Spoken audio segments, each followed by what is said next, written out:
I grew up in a very, very modest family with 4 siblings and no bedroom. Education was everything. I saw the difference technology can make in people's lives. Femto photography, so fast that you can see light in motion, photons in motion. Every time I speak to you, you blow my mind away. Ramesh Raskar is a visionary scientist from Nasik. From trillion frame cameras to AI health tools, his work at MIT Media Lab is redefining how we see the world. Whether you do big things in life or you do small things in life, the amount of effort, amount of work you have to do is the same. We are in highly centralized AI, where data, compute, algorithms, talent is all centralized. That's why reluctantly, they're also in charge of the ethics. Agents are going to do everything. What will humans do? We will go to Kumbh Mela. So I have got some new terms for you this time. And I have to warn you, some of them are real and some of them are not. I'm glad. It sounds cool though. You talked about how these cameras can see through walls, see through corners. Tell me about the concept and how you came about it and where is the future of that technology. I wanted to talk to you about pushing boundaries. You have been doing so much work in AI, in imaging, in computing, and you've also been involved with a lot of social impact projects. So looking back, what was the turning point which made you say, yes, this is what I am meant to do, and this is what my purpose is? That's a great question. I mean, I grew up in a very, very modest family in Nasik, a tiny place smaller than this with 4 siblings and no bedroom. And I think education was everything, and, I saw the difference technology can make in people's lives. And always thought that although we cannot have, some kind of a symmetry in wealth in society, we can definitely overcome the asymmetry in information, asymmetry in technology, and even asymmetry in education. And so that's been with me for quite some time. And when I look at the possibilities that, the kind of the amplifying power of technology in people's lives, that's just ridiculous. I mean, when you're young, you are inspired by things like robots and special effects. I saw the movie Jurassic Park right after college, and I was blown away. Wow, if this is how movies are made, just imagine, what we can do with these types of technology. So after watching those dinosaurs being made with computer graphics, I decided to switch my area, and I started doing my research in 3D computer graphics during my PhD. That was great, and I lasted for a bit. But then at some point, I saw South Park. And I said, wow, there is no special effects. It's just 2D cartoons, and maybe it's equally more entertaining and more exciting. That's the power of storytelling, right?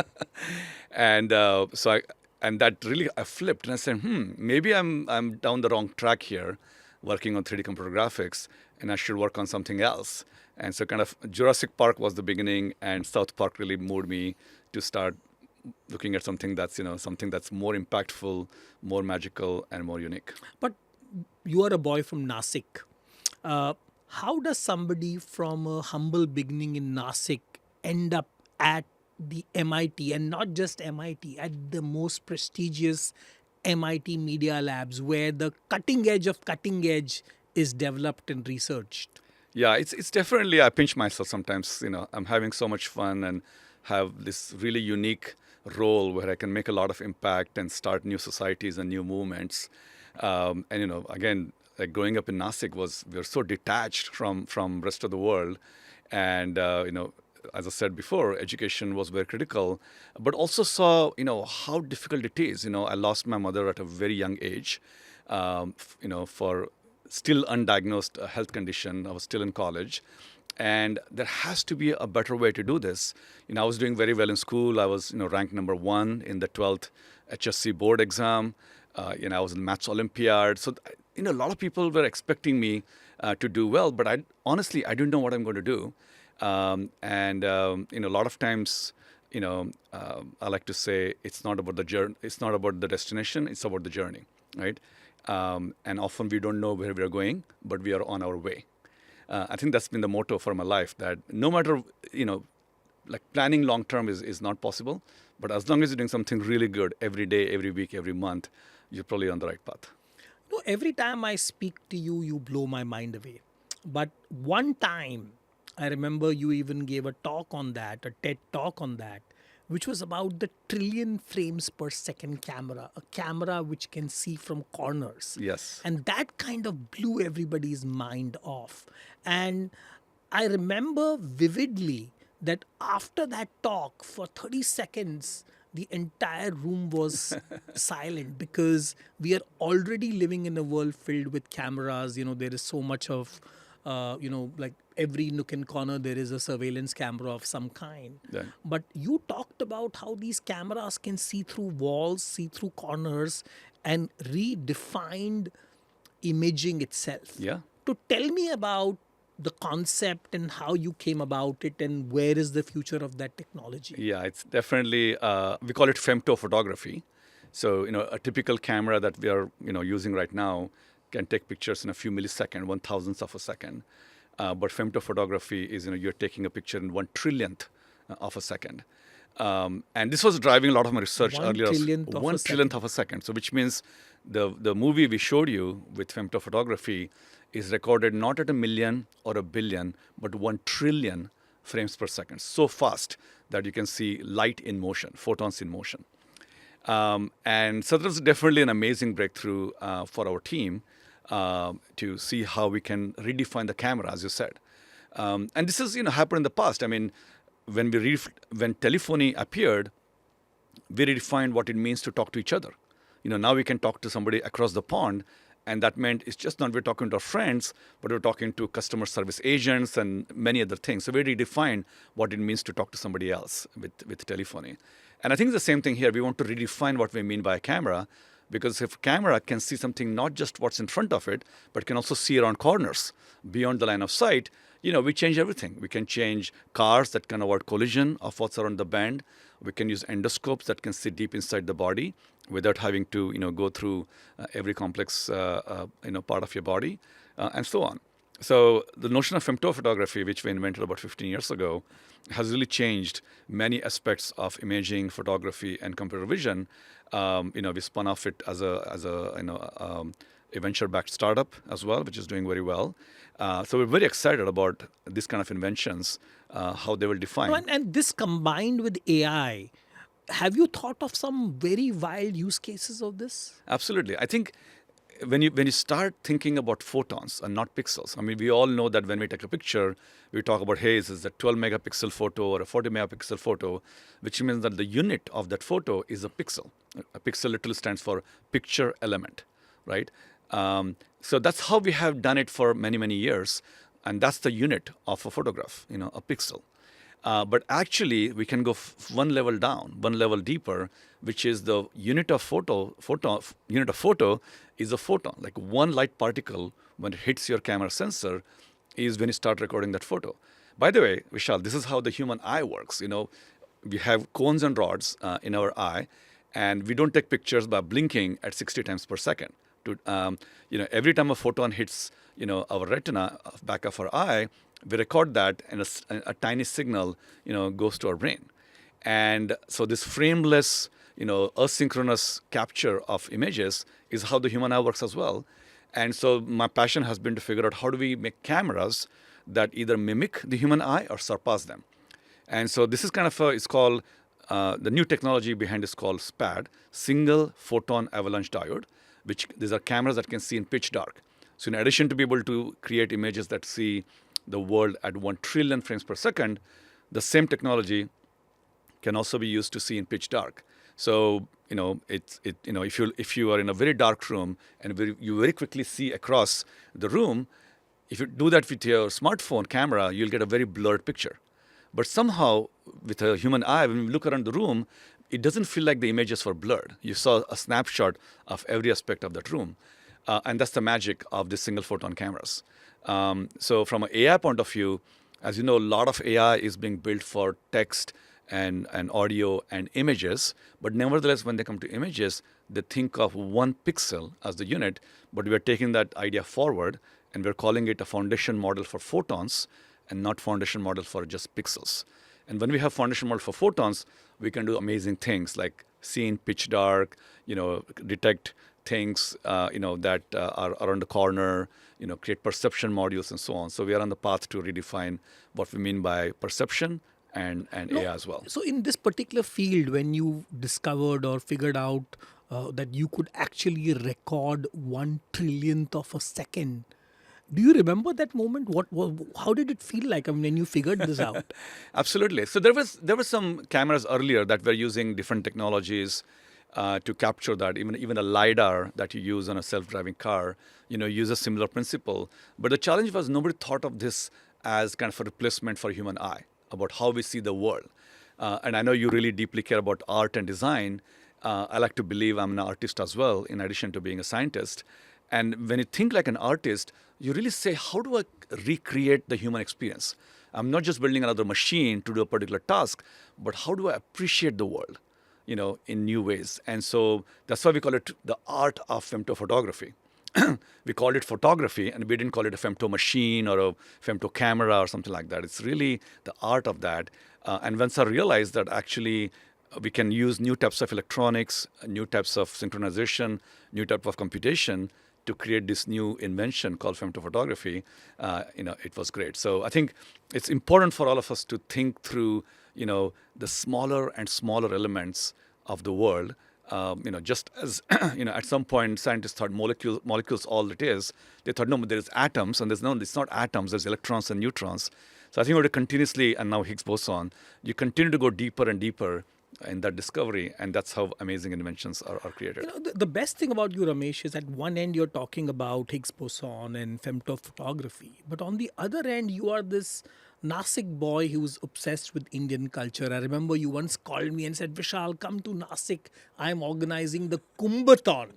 And for everybody to know, we just finished the Kumbh Mela in India, which was completely a marvel of technology. Yeah, and I was there. Yeah. But not many people know that actually the foundations to what we are seeing today was laid down by Ramesh and his team when they organized the Kumbhathon, a hackathon to create solutions. Yeah. So please talk about the Kumbhathon journey and how it started and how today so much technology is being used in the Kumbh Mela, which you've been behind.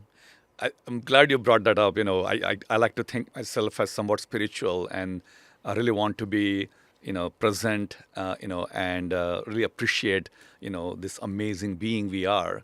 And there's something amazing about this world. As a scientist, we only believe in what we can prove. But I think our culture, Eastern culture, shows us to, continue to appreciate and continue to show respect for things that we don't understand. So the logo, so the motto of my group at MIT is called "Make the Invisible Visible," right? And as proud as I am of that motto, sometimes there are invisible things that we just have to, internalize and appreciate. And Kumbh Mela is one of them. So when some of our colleagues said, hey, let's do something interesting for Kumbh Mela, we didn't really know what it means. And it took us some time to figure out what's something doing. And I mean, Kumbh Mela is so beautiful and so colorful and so spiritual. I was in Prayagraj as well just last month, that we want to make sure we preserve that aspect of it. As you said, the government does a very good job on the infrastructure layer of it. Nevertheless, the experience is something that could be improved. I was at the Olympics as well 6 months ago in Paris. And as you can imagine, the Olympics are not just about the sports, it's a whole experience around it. And clearly, Kumbh Mela is more than just the Amrit Snan. It's the whole experience around it. There is art, there's culture, there's music, there's food. There are people from all over the world. It's, you don't go there just for the Snan. You go for, being immersed in this, humanity. And so we thought, let's focus on the experience layer of it, without disrespecting the spiritual aspect of it. That's how we started. To give you a concrete example, crowds is a major issue, and the way it's done for Kumbh Mela is treated as a law and order problem, where you try to minimize. You almost make it impossible for people to reach the ghats and to reach the bathing points. And what we said instead, working with the Maharashtra government, working with the Nasik government, is we said, actually, let's use cell phone tower data. Back then it was feature phones, by the way, 2015. even before most people had smartphones. And even from the cell phone tower data, we can figure out the density of the crowds. And that's useful not just to figure out where the red zones and the green zones in terms of the pedestrian density, but from the pedestrian density, we can also give turn-by-turn navigation so that people are not trapped in those red zones. So now this is commonplace for us because we'll Google Maps and we see, the reds and the greens, and we know how to avoid the traffic. Imagine doing the same thing for pedestrians and pilgrims. So we call it kind of the ways for pilgrims of, how does crowdsource information from pilgrims' phones will allow them to navigate that. And we did many things along those lines. And the good news is that, as you mentioned, now many other festivals have started using similar technology. We were the first ones to do that, and we'll continue to do that for the next Kumbh Mela in Nasik. I remember you were also looking at using RFID and NFC because the largest problem in Kumbh Mela is people get lost. That's there are right. movies made on it. That's right. And Bichde Hoye Bhai. Bichde Bhai and Kumbh Mela. But you were also obsessed with finding the solution to this problem. So tell me more about that. Yeah. I mean, we should make sure that we should acknowledge that most of the work was done by the government. Our team was more involved on the technology layer and the strategy layer of it. But we should acknowledge the people on the field doing the hard work. But again, I think for a lot of these problems, crowds, epidemics, bookings and so on, we can use the technology layer. This is my memory from childhood, which is why do we make the life of an average person so difficult, and only the VIPs get to have the convenience when the asymmetry can be solved with some technology and democratize that. And I think Kumbh Mela is a classic example of how we can demonstrate those things. So tell me, at one end you are this scientist from MIT, everything needs to be cited, published, peer reviewed. And then on the other side is spirituality, where you're going to this Kumbh Mela and taking a dip and becoming clean and pure and all of that. So how does the scientist and the spiritual seeker balance yourself in your mind? Yeah, as I said, we have to make the invisible visible, but we also have to appreciate the invisible and something that we don't understand. Even talking as a scientist, you have black matters and dark matter and dark energy. The estimates are the two of them are maybe 96-97%, and we barely understand 4% of our world. So even as a scientist, we have kind of allowed ourselves to call something dark energy, and kind of we waved our hands.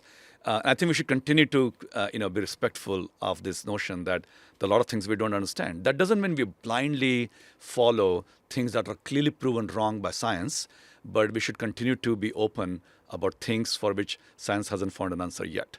I don't want to make the unknowns in science is the same thing as spirituality, because spirituality is more than just a different viewpoint of science, because it's also about culture, it's about how we connect with each other, it's also about traditions, and they all make up part of our spirituality.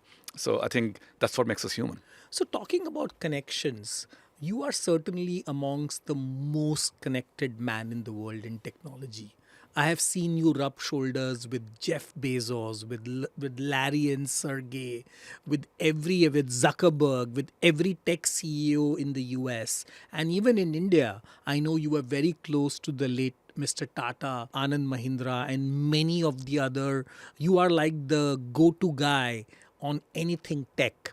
So tell me, when you work alongside such people, whether it is Bezos or Zuck or Sergey, what really happens behind those closed doors? Of course, without breaking any kind of NDAs. What are these people asking you? What kind of questions do they really have from you? Yeah, I have been very fortunate.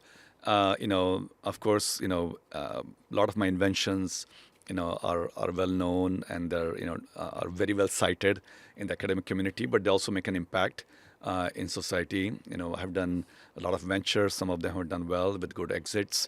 And also being at MIT, I'm just very fortunate that I get to interact with really smart people.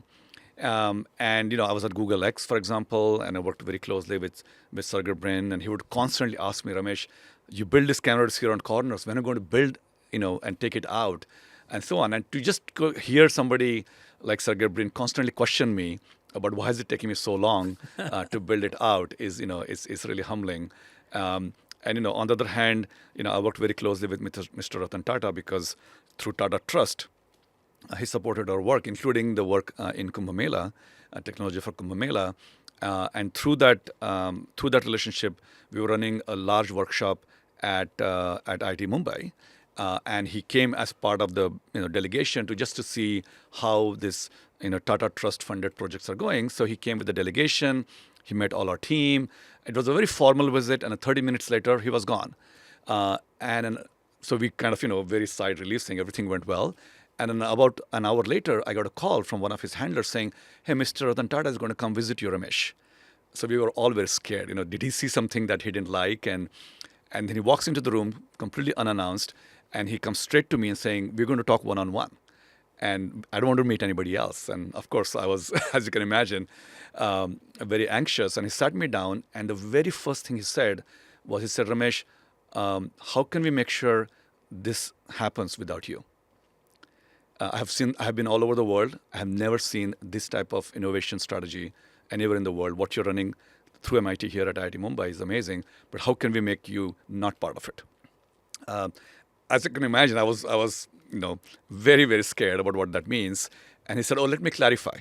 He said, "I know that when something amazing is started by somebody like you, who might be very talented and very passionate, the only way it's going to move forward is that you figure out yourself how this is going to run, even when you're not part of it." And it's the most important piece of advice Mr. Ratan Tata could have given me. And that's been my motto since then. Every time I do something that I think is amazing, I figure out how does it work, and I don't have to be involved. How do I pass the torch, to the next talented, the next passionate person?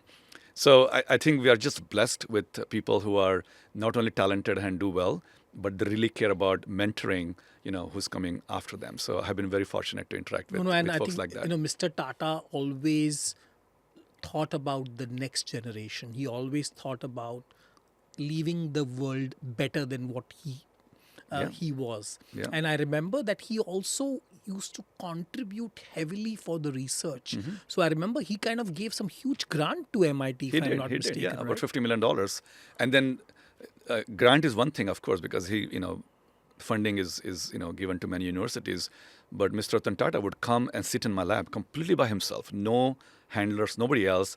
And he would sit down with each of my students and scientists, ask them questions and brainstorm with them, pick up the phone and call somebody from a Tata Group company saying, "Hey, can you help John? Can you help Stella?" and so on. And I really miss him. Truly remarkable, right? I mean, how many people end up visiting a lab and sit with students and interact? Yeah. And have you had, I remember you spent a lot of time at Meta too, I think.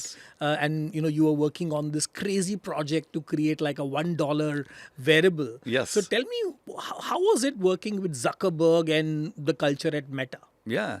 I mean, as a professor, so we can take a leave after every 6 years. It's called sabbatical. So that's what I did. I took 2 years off, and I started a brand new job. team. You first sabbatical with Google and next sabbatical with Meta.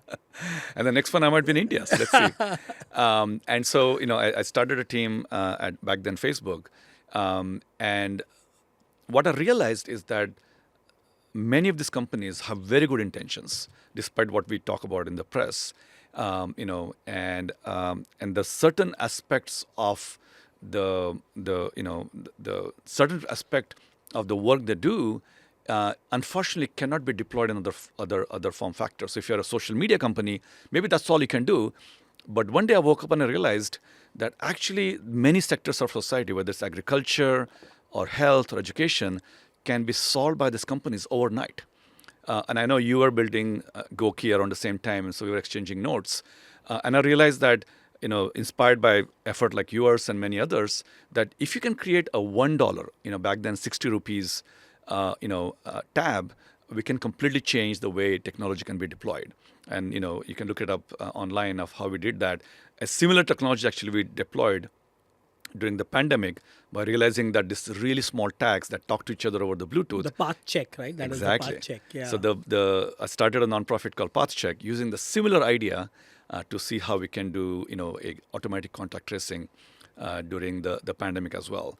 And I think, I was very fortunate. I was able to build a very large team of about 30 people, including 12 people sitting here in BKC. I remember visiting the Menlo Park campus of That's right. And of you were one of the Facebook. first people for Goki was one of the first teams where we signed a contract, and you were able to help us on many of those projects. No, truly amazing. And what's amazing is that you get to work with the best people in the best of the fields. So tell me, what is the one piece of wisdom you got from each of these leaders, whether it is Mr. Tata Right. or Sergey Brin or Zuckerberg? What is the one thing you think is truly remarkable about each one of them? Yeah, I mean, from Mr. Ratan Tata, definitely the humility is something I learned of how do you remove yourself. And I'll tell you a quick episode with Larry Page, and I was at Google X, still deciding whether to. So basically, Sergey Brin and Larry Page wanted me to quit MIT and join Google X full time, and it was a very difficult decision. And what Larry told me was interesting. He said, Ramesh, whether you do big things in life or you do small things in life, the amount of effort, amount of work you have to do is the same. So why not just work on big things? And I said, wow, that's so true. It's not like people who are doing big things work, significantly harder. We all work hard for whatever we are passionate about. And that's what he said for me to quit MIT and join Google X. I did not, long story short. But that's so true. And I use that statement everywhere. When I'm deciding between something small I can work on or something big I can work on, I said, it's going to be the same amount of work. I might as well work on something So big. is big about the money, or is it about the impact, or is it about what is big and Yeah. what is small? So that's a good question. So there's a phrase called a giga-scale impact that my friend calls it. And a giga-scale impact is, how can you improve 1 billion hours of people's lives? And that could be for a billion people, 1 hour each year, or it could be for a smaller group of people, thousands of hours per year, and so on. So I think we should all strive to think about a giga-scale impact. Giga-scale impact. Giga-scale That's impact. That's a very, very interesting concept. Can Yeah. we double click on this and kind of expand this giga-scale impact? Absolutely. And, if you think about education, health, the things that really keep, the average person, in poverty or, underserved, is exactly that. If you can democratize any aspect of it, if you can give them back, 1 hour a day or 2 hours a day and so on, they can actually go on to, build a life for themselves. And that's where gigascale you might actually cure cancer. It might impact only 1 million people a year, but that's a gigascale impact as well. Or you might just save a little bit for a lot of folks. So I think we should all be very humble. You might be writing a small app, that's for productivity, but maybe you impact 1 billion people. Or maybe you're curing cancer. I think there's a whole spectrum of it. And we should strive to go for the gigascale impact. So when I teach my class, which is a very popular class at MIT called AI for Impact, it's an AI venture studio, that's what we say. We say, what? Don't be ashamed if you're going to improve, a new productivity tool in Slack, all the way out to you're going to invent like a whole new solution for cure disease. All of those are fantastic contributions to society. So Elon Musk is obsessed about making us interplanetary species. Similarly, what do you think all these other people are obsessed with? What kind of things Zuckerberg or Sergey or somebody in Silicon Valley or in India is obsessed with? It's difficult to say because I think Zuckerberg from day one has always said his mission is to connect people. And he has been on that mission for a very long time. And people like Sergey and Larry have been on the mission to create great interfaces to the information that's available and difficult to bring together. Amazon, by the way, Bezos, many people don't know this. The mission is to how do you reduce the time between thought to experience?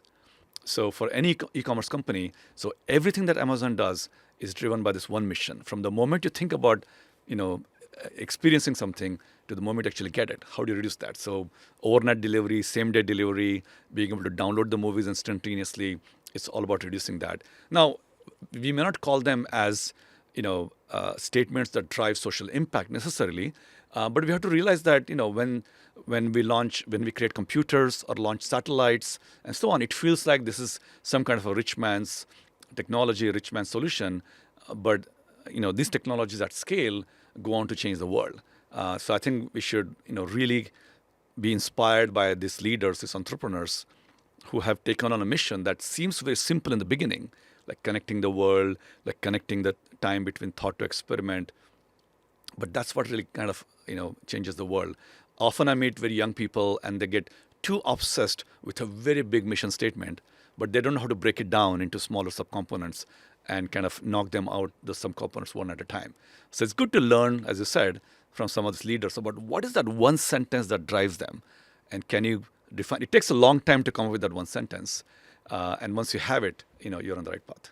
So, you also have the amazing ability to look at the macro and the micro at the same time, because you're not only thinking big ideas, you're also finding applications. You created iNetra for, like doing early detection or looking at the eyes photography. Right. But now with AI, the minute you combine AI with all these amazing imaging tools, we are onto something big. That's right. So tell me about your vision of AI and healthcare Yeah. in this new context. So definitely there's a distinction between kind of point solutions and system solutions. And point solutions are like the ones you said, where we have variables, or we have devices that can diagnose us and so on. And some amazing things are happening. I mean, I know your mission with Goki has been very similar. You're one of the pioneers in thinking about variables for preventative health. Like my colleague Professor Ross Picard, she can look at the asymmetry. You wear two watches, and you measure the electrodermal activity, kind of skin conductance. And if there's an asymmetry between the skin conductance in the two, that's an early signature of potential seizure, for people who have epileptic conditions. I have a colleague, Professor Janan, and she works on wearable bras for constantly doing ultrasound monitoring that's built into the bra.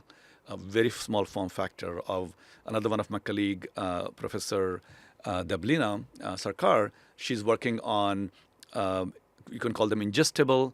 These are 10 micrometer, like smaller than a size of a cell. There's electronics inside a 10 micrometer volume, and that will go through your blood-brain barrier, and it can diagnose and potentially treat, neurological conditions. So, we have some amazing people thinking about new forms of variables, and those are all, let's say, point solutions for now. But as you mentioned, with AI, this can really be, a game changer, because today's healthcare is like photography from the 30s. In the 30s, if you were to go take a photo, you go to a particular guy. He puts his head under a cloth. He says, "Stay still for 3-4 seconds." He takes a picture. He says, "Go home. You'll get a photo in 2-3 days." Which is how healthcare works today. If you go to get a CAT scan or a MRI scan, say you go to this machine, specific place, you stay still. You say, "Go home." You'll get your photos or results in 2-3 days. From there, I think we're going to go something that's happened, like photography. We can take a picture when you spill coffee on your shirt, saying, "Hey, it's so funny. Let me take a picture." I think we're going to go to that world where healthcare is going to become very casual. You say, "Hey, this evening I'm going to go get an MRI scan for fun," because instead of going watching a movie. So hopefully it'll have this trickle-down effect.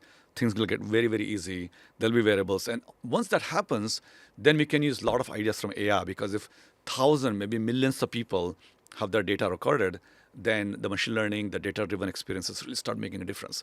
So I would encourage, if you can afford it, get scanned, create more data sets, because that's going to help everybody else. Today, there is a new arms race in the world, which is the race for AI. America, which thought it was ahead, suddenly has China with DeepSeek coming from the back and kind of disrupting. And while in China and America are playing their AI game, Right. India is left with just watching these two people and figuring out. I know the PM has now announced this new AI focus. There is the AI mission. So first of all, what do you see about the geopolitics of AI, Right. and what role India can play in this? I think it's a fascinating time, and clearly India is going to chart its own path. And if you look at it broadly, you recently interviewed, Arvind from Perplexity, and Arvind and people like that are saying India should go and build, a full-fledged infrastructure, compute farms and, foundation models, and pour billions of dollars into it.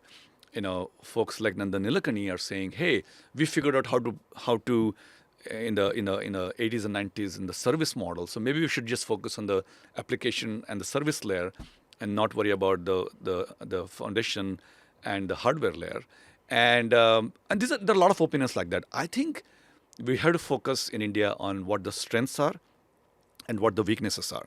So the strengths in India are, you have a lot of data. It's very heterogeneous data that are produced by a large population. There's talent. It may not be completely ready, but can be coached and get going.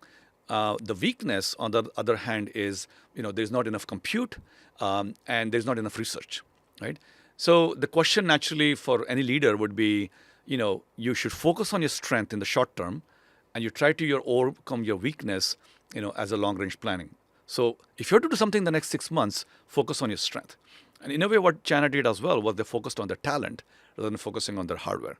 So it's an algorithmic breakthrough in terms of efficiency, not necessarily a breakthrough in the investments they have made.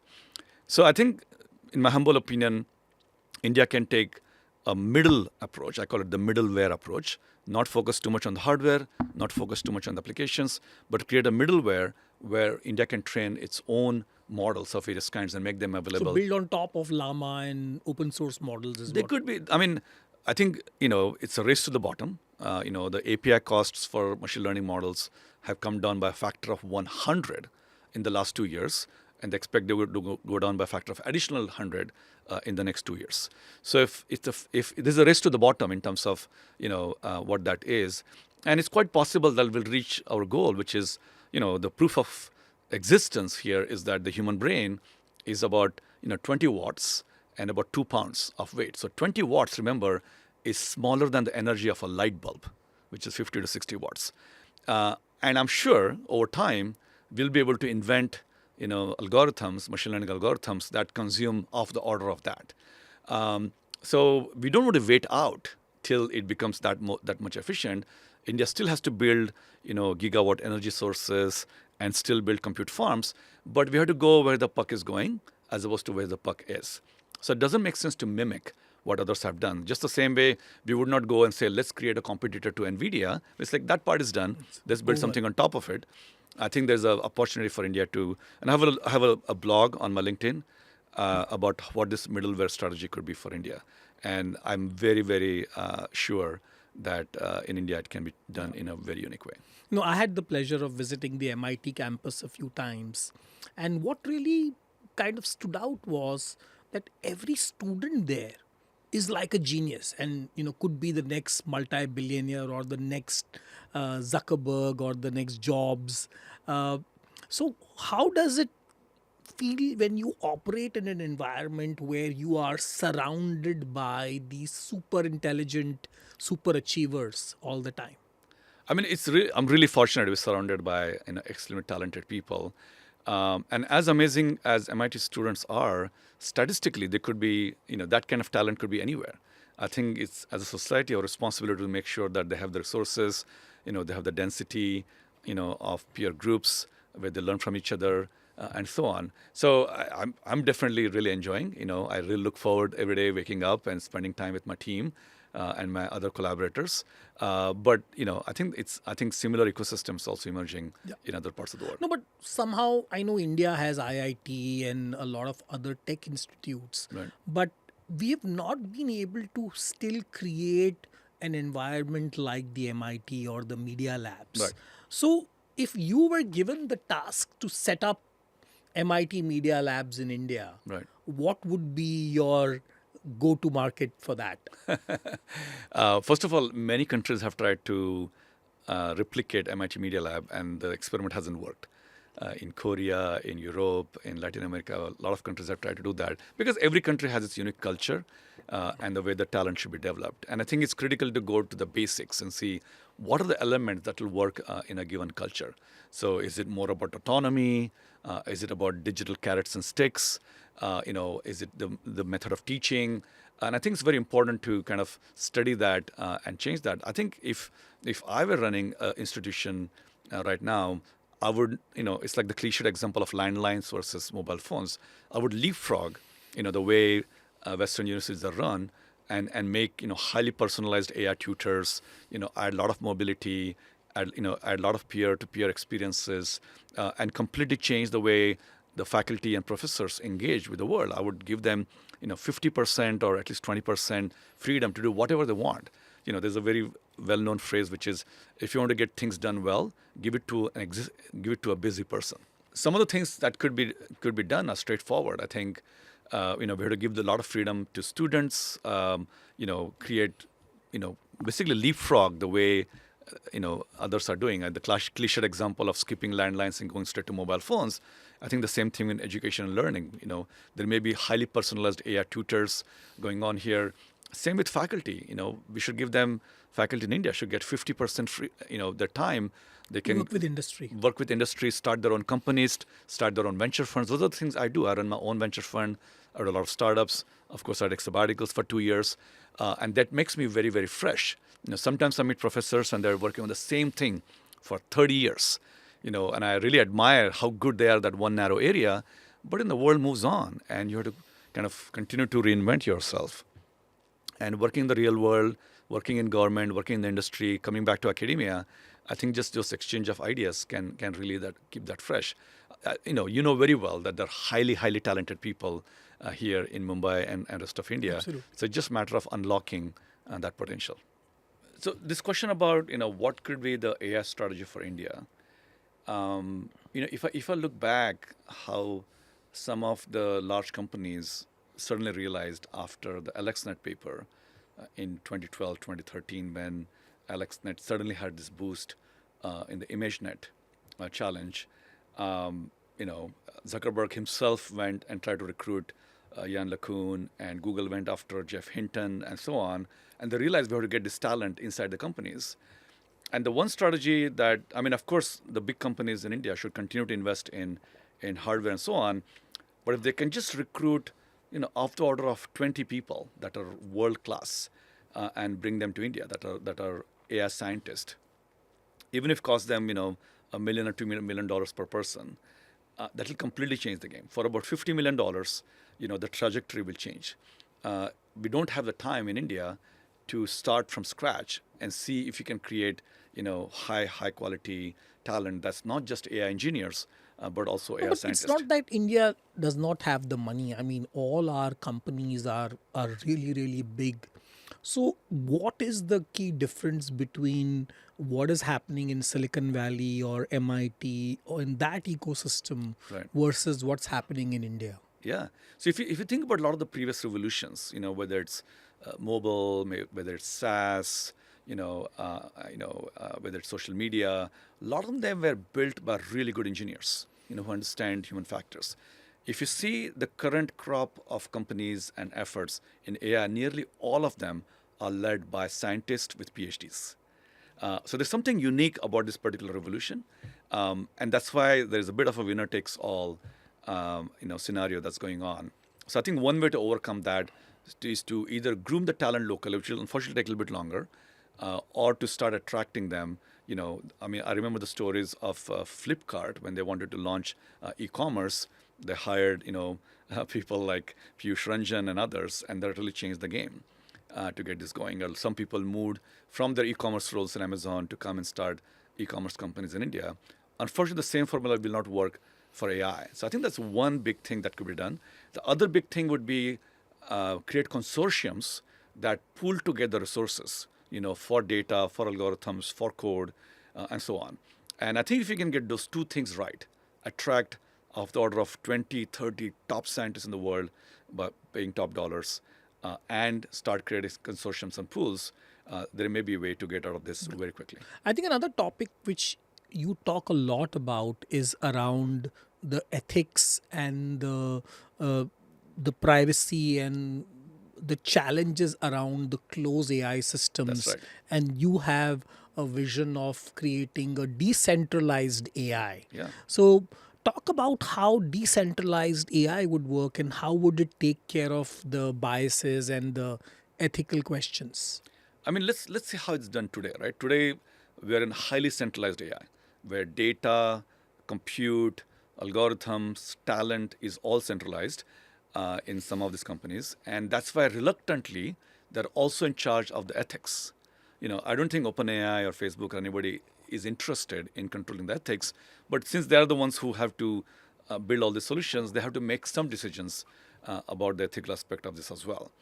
So this is unsustainable. This, I call it kind of the mainframe era of AI. And from that, we're going to move to the so-called PC era of AI, where things will decentralize. There'll be compute on the edges. Models will fit on edge devices like laptops and smaller machines, even your smartphones. Talent will be dispersed and so on. So in decentralized AI, there are basically four main elements. Instead of having to centralize the data, the data can stay where it is, and we can still train machine learning models. The second is a lot of the bias and ethical issues about what is verified, what's good quality data or not, will be taken care of because it's decentralized and multiple people are participating in it. The third one, which is a concern right now, is some of these companies are buying out the data, at peanuts, and sometimes not even paying for the data. I mean, they're getting sued and so on. Scraping the data, yeah. Scraping the data, they're getting sued, but that's still a small fraction of what's going on. And if you want to go and solve real-world problems in health and agriculture and logistics, somebody needs to pay for the data. So decentralized AI actually figures out what should be that data market.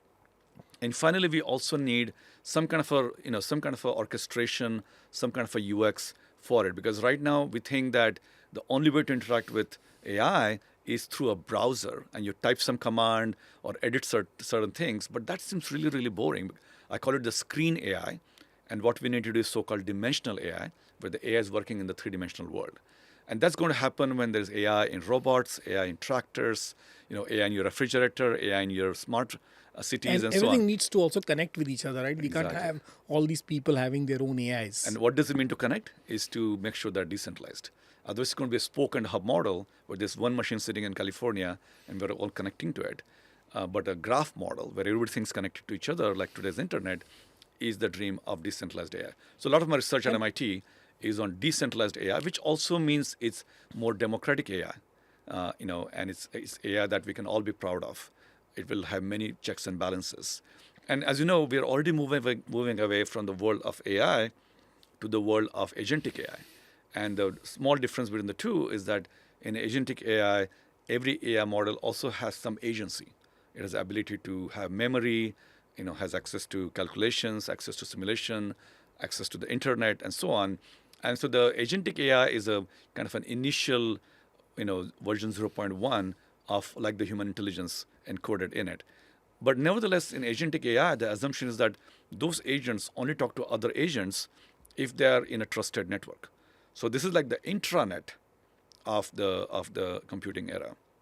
But to go from intranet to internet is when we started connecting our computers on the internet, and we had to worry about viruses. And but the benefit of internet was that our computers can go find interesting things. We can find music. Anybody can create websites. So internet democratized access to the computing technology that intranet did not. And again, going from intranet to internet is the same thing as going from agentic AI to decentralized AI. But decentralized AI, right? I mean, the true risk is if it goes rogue, how do you shut it down? At least the centralized AI would have a kill switch. What happens when AI goes rogue in a decentralized environment? Yeah, I mean, you're a leader, and centralization actually brings more risk. You have single point of failure. And when you're decentralization, yes, you need many checks and balances. You need certifying agency, you need authenticating agencies, you have reputation engines and so on.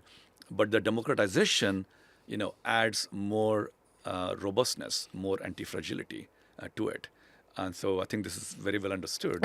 And do you think blockchain is going to play a role in this? Blockchain plays a role, but not as big a role as you would imagine, because it's still going to be used as some kind of immutable ledger. So it's absolutely needed so that we can keep track of everything. But I think blockchain needs AI as a next application, but a lot of aspects of AI can be done with something that looks like blockchain, but maybe a simpler version. But given that blockchain is such a beautiful technology, I'm a big fan of it. I hope it continues to be, something that keeps AI more open. So, talking about decentralized AI, we are already worried about AGI and AGI getting conscious in a centralized environment. What if AI becomes conscious in a decentralized environment? What does it mean to humanity?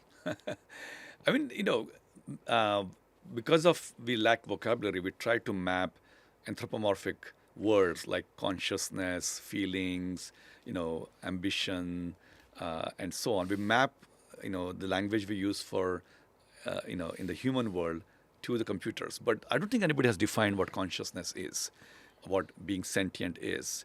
And once we define that, we'll have a solution for it. As far as I have seen, there is no indication that anything is going rogue or anything is about to become sentient and so on. Clearly AI is a tool, but agentic AI is more than a tool because we are giving a little bit more agency to the agents. But we're not giving so much agency that we don't know how to shut it down or how to steer it and so far. So to me, honestly, thinking about sentient AI is a bit of a distraction. AGI is fine, where AGI is broadly defined as artificial general intelligence, where the agents can do work and be intelligent that's equivalent to the economic output of a human being. The productivity matches that of a human being. And I think that's a reasonable goal because it's defined in economic terms, but it's not defined in kind of the scary terms that the agents could go rogue or become sentient or band together and take over the world and so on. I think what we should really worry about, is it going to create so much asymmetry in terms of, is it going to disrupt our jobs? Is it going to disrupt our education? Is it going to create so much disruption that geopolitical forces, especially geoeconomic forces, will create a lot of instability in our society? Those are real risks, and that could happen very quickly, unfortunately. And again, decentralization will hopefully allow us to, have some checks and balances. Is decentralization similar to open source? Because there's a whole debate on open source and closed source. Right. So is that similar? It's definitely an element of it. And some people celebrated the DeepSeek's breakthrough because it created a bit of a decentralization of how this moved forward. It also inspired other people because it was an open source model to do amazing things. As you know, within a week of the DeepSeek model being realized, there were 100 new startups that had already reused DeepSeek model, removed the censorship from CCCP, and start using it in DeepSeek ways. So I think open source is definitely a critical element of that. But there are many other interesting aspects of decentralization. Because, there could be a Ramesh AI agent and there's a Vishal AI agent, and those two agents can have a conversation and come back to us and say, hey, what you should really, two of you should really talk about is this. When I have an argument with my teenage daughter, instead of me kind of yelling at her, she's yelling back at me. Our two agents can go and negotiate and figure out, what, this weekend, yes, we go to your favorite restaurant and we are done. But even on the serious note, a lot of people want to talk to me, and I could just create my AI agent and charge them, 100 rupees a minute, and my AI agent can just, answer some of the questions for them. And, of course, Vishal is much more famous and you have achieved much more than me. Maybe you'll charge them 1,000 rupees a minute, and that get that going. But somebody will come and say, why is Vishal's agent 1,000 rupees a minute and Ramesh agent only 100 rupees? I'm going to create an arbitrage. So there'll be a marketplace of those agents. And at some point, your agent and my agent will say, you know what? We're not doing very well. I'm going to go to an agent school. So I will send my agent to an agent school, and you'll send your agent to another fancy agent school. There'll be schools of agents. And at some point, our agents will not be behaving well.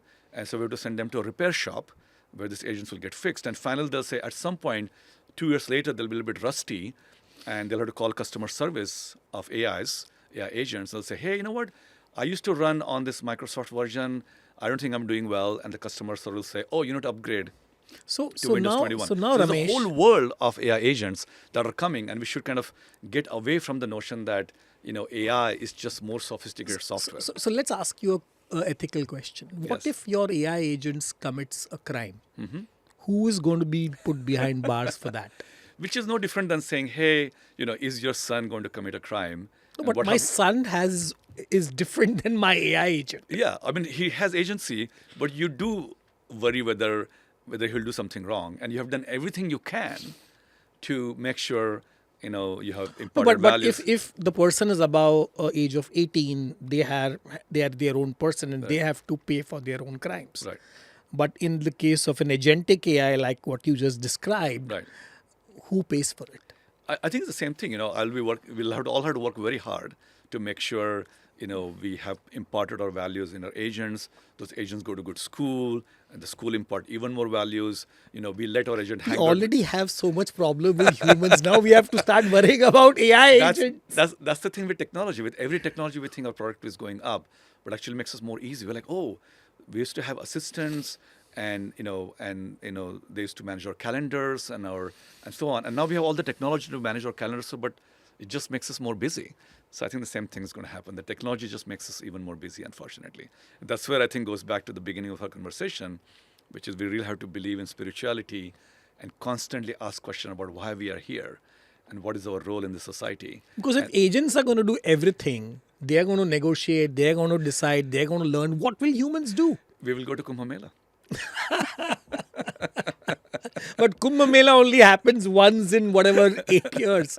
What about the rest of the time? We will have Kumbh Mela every evening. Yeah, no, I think it's a valid question, and I think maybe we are old enough that we can look at it and chuckle at it, but people who are starting their careers now, They have a if huge AI problem, can do no? everything, They have a what huge does it mean to learn anything, right? And if you can have everything, what does it mean to have an ambition to have more, and so on? I think these are real questions that the next generation. Yeah, has because to right now, everybody is in the rat race. Yes. The purpose is work. The purpose is work from Monday to Friday and then be with the family on the weekend and then repeat and take a few holidays in a year. Yeah. But if everything is done by your agent, Right. what do you do from Monday to Friday and Exactly. Saturday and Sunday? Exactly. And maybe we'll go back to blue collar jobs because they will still be in fashion. Maybe you'll become a barber and I'll become a plumber. Wow.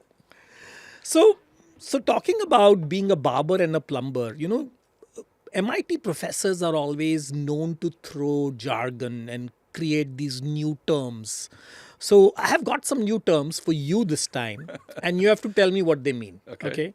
We'll And I have to warn you, some of them are real and some of them are not Okay, real. we'll, They are we'll fake. make it up along the way then. So you have to figure out which is real and what is it. So let me first call it VIT, which is Vision Transformers. That's right. What does that mean? So we all know that the whole revolution in language models started with transformers, the very famous paper of attention is all you need.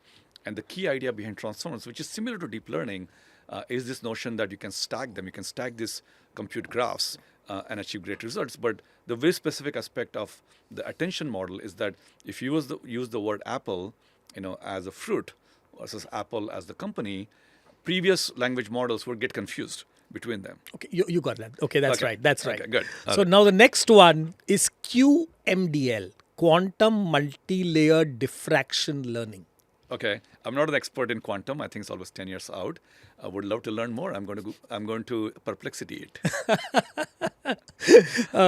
This is fake. There's nothing called QMDL. I'm glad. It sounds cool though. Okay, now the next one, CLIP, Contrastive Language Image Pre-training. That's right. That's right. So CLIP was a precursor to the transformers because when I was at Facebook, by the way, and it's true today, a lot of people may not realize this. When you upload a photo to Twitter or Facebook or whatever your favorite platform, the photo gets analyzed in every possible way. Is it an outdoor photo? Is it an indoor photo? How many people there are? What are the names of those like who are their friends and so on? That photo gets completely analyzed, and all those tags are stored with that photo. Now you may Wow. never use that photo again, but because it's indexed and because it's labeled, you can write some queries afterwards saying, "Hey, I was with Vishal, and I wonder which color shirt he's wearing." I know that's an easy one. You're wearing red, but you can do all those queries. So these types of Okay, foundational you got it. experiences. So you know what CLIP is. Right. What about HAE, Hyperfused Auto Embedding? I haven't heard it, but it sounds like Yes, that is fake. Yeah. That is fake. Completely made up. all right. What about SGI, Silicon graphics. Stochastic Gradient Inflection? I mean, there is stochastic gradient descent, SGD, which is kind of the a very classic method in optimizing machine learning, which has been around for the longest time, but people figured out how to do it in a very efficient way. So this is stochastic gradients is a very, very important part of machine Yeah, learning. but but SGI is Yeah, the completely I made was up. new, but Is completely made up. But if it's stochastic gradient, that's close enough. Yeah. And what about AlphaFold? AlphaFold, of course. I mean, it really changed the way we think about machine learning in scientific literature. Yeah, all I can say, Professor Ramesh Raskar, you are like 100 on 100. I mean, only a MIT professor could figure out these acronyms and say what is real. I didn't realize a professor is getting an exam today. Of course. I mean, that's what the Awakening Code is all about. We want to make sure that you are the real professor and not your AI model or AI agent talking to me. So, you've had an amazing journey as a professor, as an entrepreneur, as a reformer, as somebody who's worked in large companies, as somebody who's interacted with global leaders and luminaries like Sergey, Mr. Tata, Zuckerberg. So, if you have to create this into a code, let's call it the Raskar code, Right. what would be your journey codified for other people? I mean, as I said, my goal is always to make the invisible visible. That's what drives me. But also, as Andy Grove said, the paranoid survive. I think we should modify that and say, you know, the paranoids survive, but if you adapt, you'll thrive.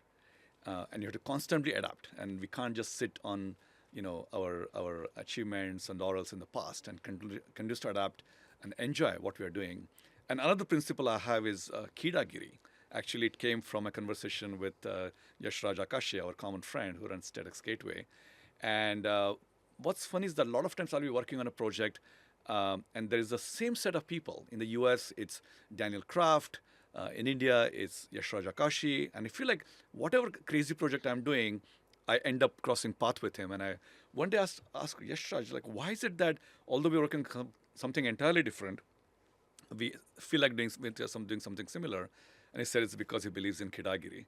And some of you may not know, Kidagiri means there's an insect that has to do something, cannot sit still, no matter where you are. So I think the Kidagiri and the philosophy of paranoid survive, but if you adapt, you will thrive are the two notions that And drive making the invisible me. visible. Making the invisible visible, yes. Thanks a lot, Ramesh, for talking to us on a mind expanding journey. You truly have made many invisible things visible for people.